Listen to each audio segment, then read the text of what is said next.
नमस्कार दोस्तों, पहले आप ये वीडियो देखिए। ये लोग सावरकर की औलाद है, ये लोग गद्दारों की औलाद है, ये देशद्रोहियों की औलाद है। ये देखा आपने, ये सावरकर जी की चिट्ठी है जिसमें उन्होंने अंग्रेजों को लिखा है, योर मोस्ट ओबीडियंट सर्वेंट। ये मैंने नहीं लिखा, ये सावरकर जी ने लिखा है। ये भी कह रहे हैं कि मैं कोई सावरकर नहीं हूं जो माफी मांगू। गांधी माफी नहीं मांगते, इसको आप कैसे देखते हैं? माफी न मांगनी हो तो न मांगे, मगर सावरकर जी के लिए इस प्रकार के शब्द नहीं करने चाहिए। मैं इतना कह सकता हूं कि इस देश के लिए ज्यादा से ज्यादा यातनाएं सहने वाले व्यक्तियों में से एक वीर सावरकर।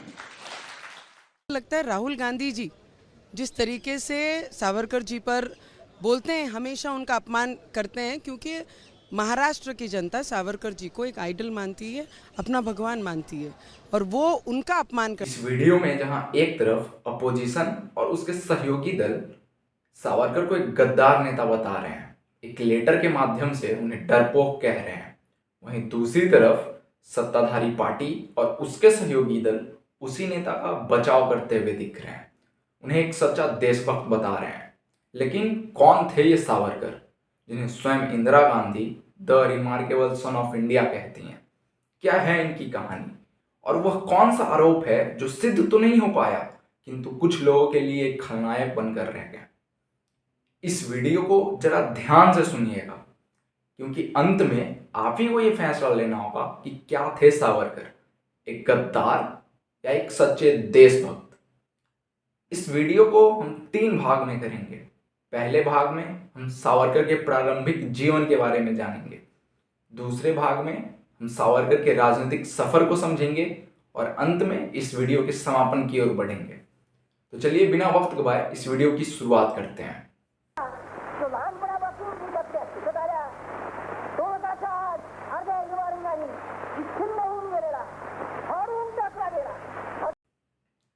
विनायक दामोदर सावरकर, जिनका जन्म 28 मई 1883 को महाराष्ट्र के नासिक के निकट भागुल गांव में होता है। उनकी माता का नाम राधाबाई और उनके पिता का नाम दामोदर पंत सावरकर होता है। सावरकर के 2 भाई होते हैं, गणेश, जिनको बाबाराव के नाम से भी जाना जाता है, और एक नारायण दामोदर सावरकर। इनकी एक छोटी बहन भी होती है, नैनीबाई। सावरकर जब वो मात्र 6 वर्ष के होते हैं तो वो अपने गांव के एक स्कूल में दाखिला ले लेते हैं और वहां से अपना पढ़ाई स्टार्ट कर देते हैं।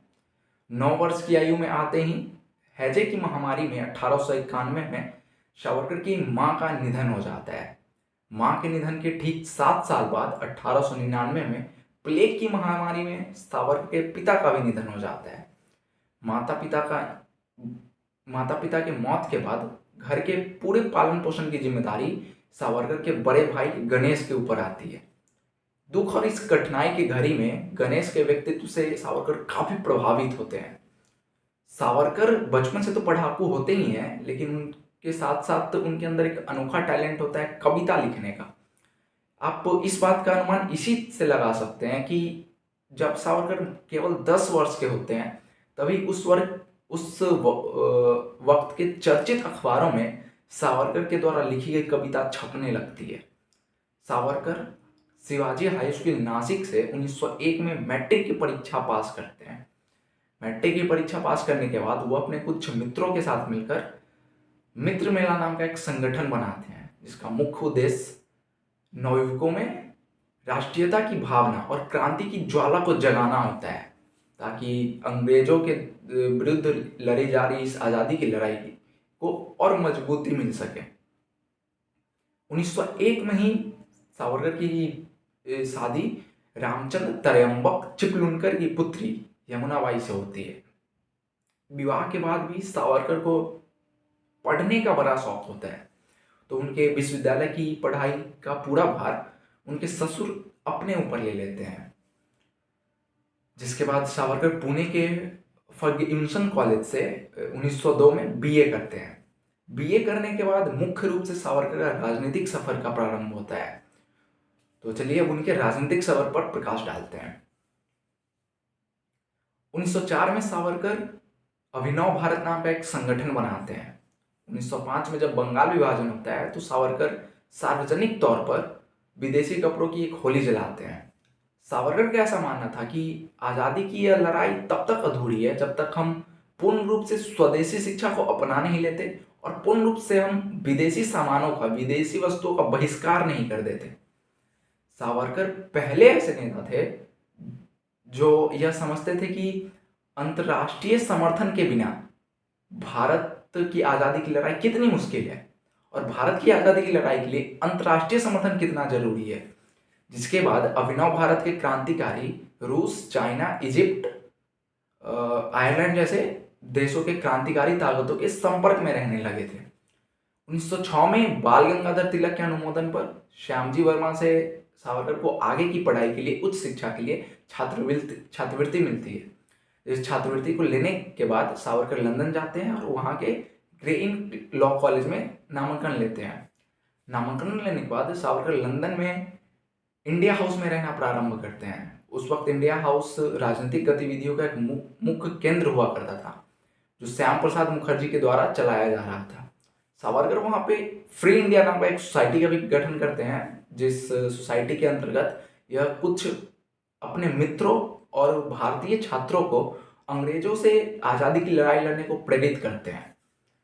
10 मई 1907 को सावरकर सिपाही विद्रोह 1857 के स्वर्ण जयंती को मनाते हैं।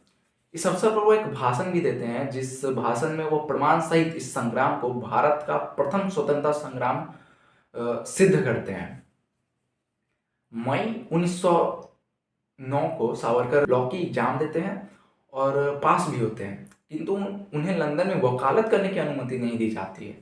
उनके सामने यह शर्त रखा जाता है कि उनको अनुमति तब दिया जाएगा जब वह लिखित में यह आश्वासन देते हैं कि वो भविष्य में या अभी किसी भी राजनीतिक गतिविधि में शामिल नहीं होंगे। लेकिन सावरकर ऐसा करने से मना कर देते हैं।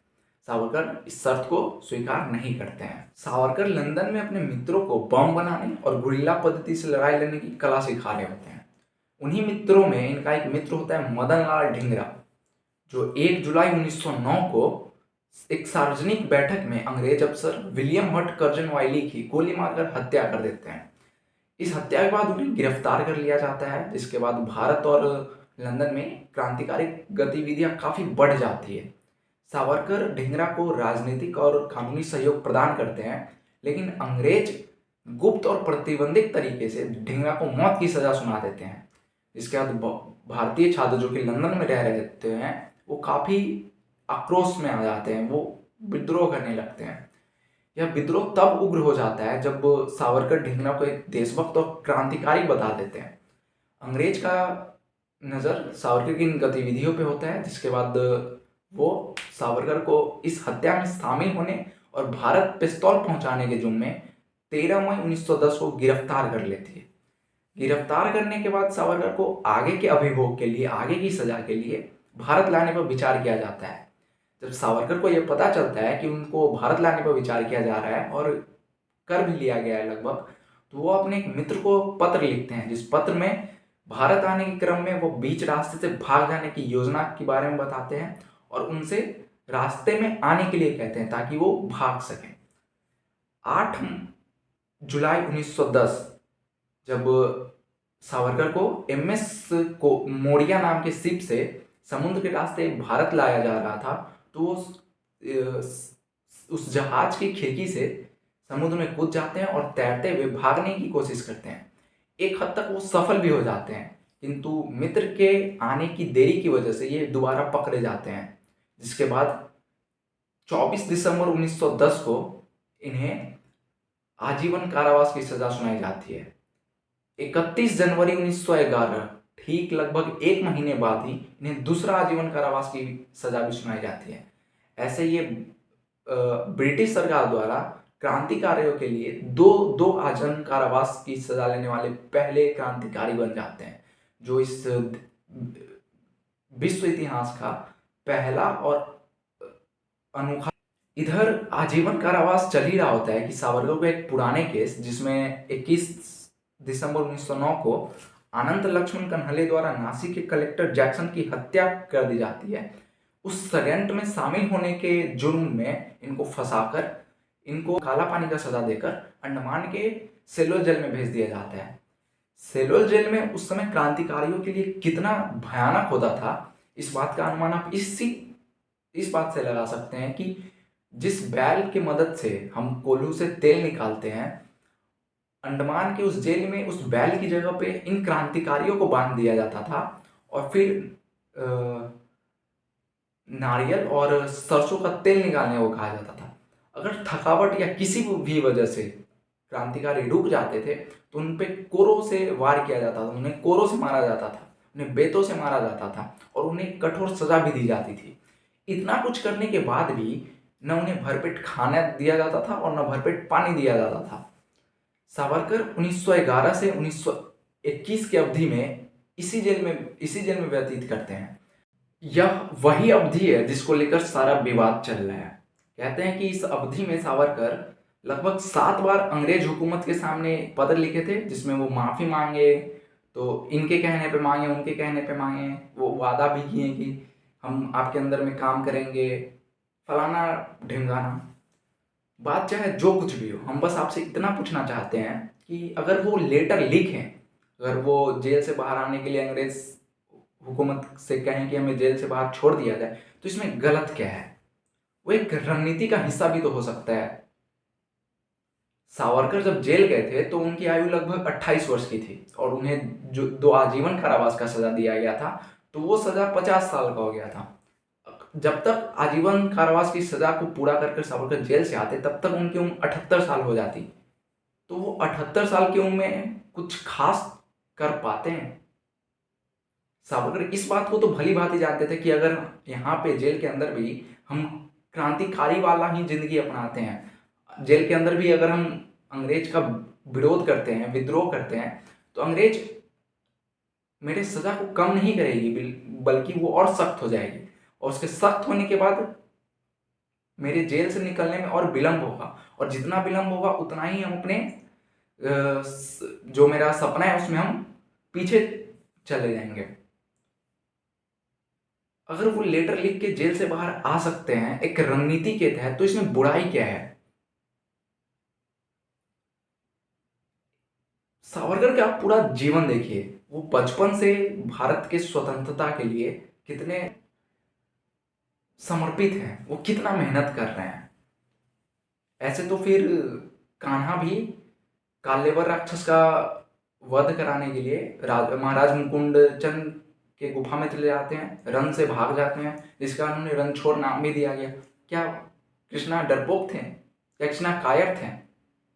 महाराणा प्रताप भी हल्दी घाटी के युद्ध से निकल जाते हैं, जंगल में घास की रोटी खाकर जीवन व्यतीत करते हैं, फिर बाद में उसी हल्दी घाटी के युद्ध में वापस आते हैं और जीतते भी हैं। तो अगर हम किसी चीज को रणनीति के तहत कर रहे हैं तो इसे कायरता नहीं कहेंगे। अगर हम एक कदम पीछे ले रहे हैं तो इसका ये मतलब नहीं कि हम डर गए हों, हम कायर हों। इसका ये मतलब भी हो सकता है कि हम एक लंबी छलांग की तैयारी कर रहे हों। खैर, 1921 में सावरकर को सेंट्रल जेल से निकालकर रत्नागिरी के जेल में रख दिया जाता है और 3 साल बाद उन्हें रिहा कर दिया जाता है। जेल से आने के बाद सावरकर समाज सुधार के कामों में लग जाते हैं। उस समय देश में सामाजिक कुरीतियां बहुत चल रही होती हैं और सावरकर जानते हैं कि जब तक समाज एक नहीं होगा तब तक देश की आज़ादी की लड़ाई और देश की आज़ादी नामुमकिन है। तो वो लोगों को इकट्ठा करने में, समाज को इकट्ठा करने में लग जाते हैं। 15 अगस्त 1947 को जब देश आज़ाद होता है तो सावरकर तिरंगा का ध्वजारोहण करते हैं, जिसका तो मीडिया को, प्रेस को संबोधित करते हुए कहते हैं कि उन्हें स्वराज प्राप्ति की बहुत खुशी है, लेकिन वो खंडित है, इस बात का उन्हें दुख भी है। वो आगे कहते हैं कि देश की सीमाओं का निर्धारण किसी पहाड़, नदी या संधि पत्रों के द्वारा नहीं किया जा सकता, बल्कि देश के सीमाओं का निर्धारण युवाओं के शौर्य, युवाओं के धैर्य, युवाओं के जोश से किया जाता है। 30 जनवरी 1948 को नाथूराम गोडसे द्वारा महात्मा गांधी की हत्या कर दी जाती है। इस हत्या के जुर्म में शामिल होने, इस षड्यंत्र के बारे में पता होने, इस हत्या के बारे में पता होने के जुर्म में 5 फरवरी 1948 को सावरकर को गिरफ्तार किया जाता है, उन पर मुकदमा में चलाया जाता है। लेकिन यह सिद्ध नहीं हो पाता तो इन्हें कोर्ट के द्वारा बरी कर दिया जाता है। अब हम यहाँ पे आपसे ये पूछना चाहेंगे कि आप उस कोर्ट से भी बड़े जज हो गए जो एक व्यक्ति को बस इस आधार पर दोषी कह रहे हैं कि उन पे आरोप लगा हो, वो आरोप सिद्ध तो नहीं हो पाया था, फिर आप कैसे, आपको कौन इतना हक दिया कि आप एक स्वतंत्रता सेनानी को, एक क्रांतिकारी को, जो देश के लिए न जाने कितनी यातनाएं सही, उन्होंने अपनी वकालत तक को ठुकरा दिया, सेलुलर में उन्होंने कितनी मुश्किल जिंदगी व्यतीत की, बचपन से ही वो एकदम तन मन धन से लगे हुए थे देश की आज़ादी के लिए, उनको बस आप इस बात से खलनायक बनाते रहे हो कि क्योंकि उन पे यह आरोप लग गया था कि वो महात्मा गांधी की हत्या में शामिल थे।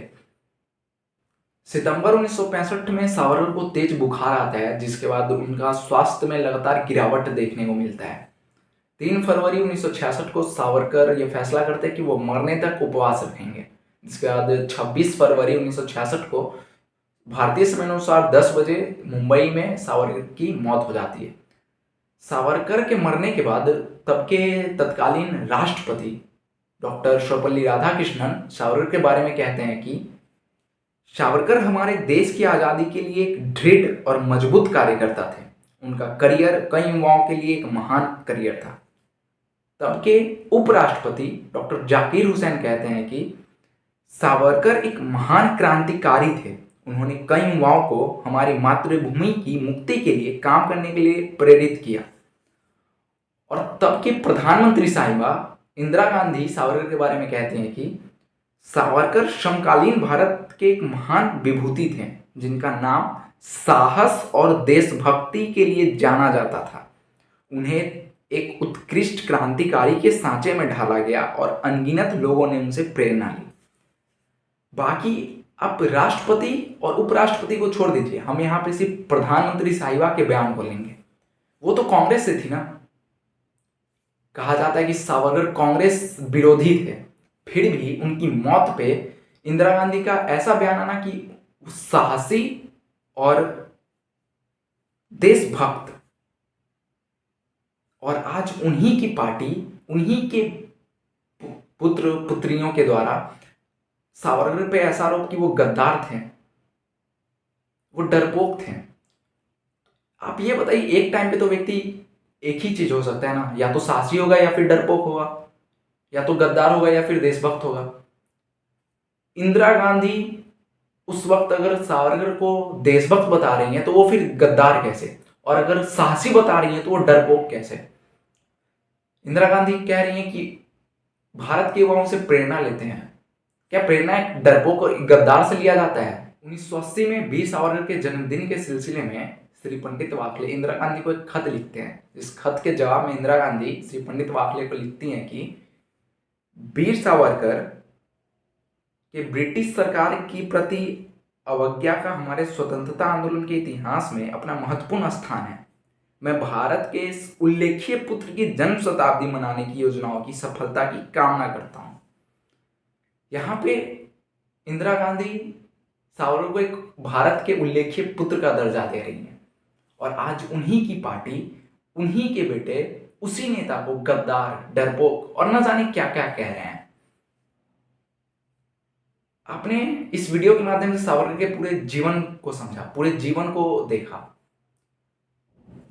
अब आप ही इस वीडियो के आधार पर बताइएगा कि क्या थे सावरकर।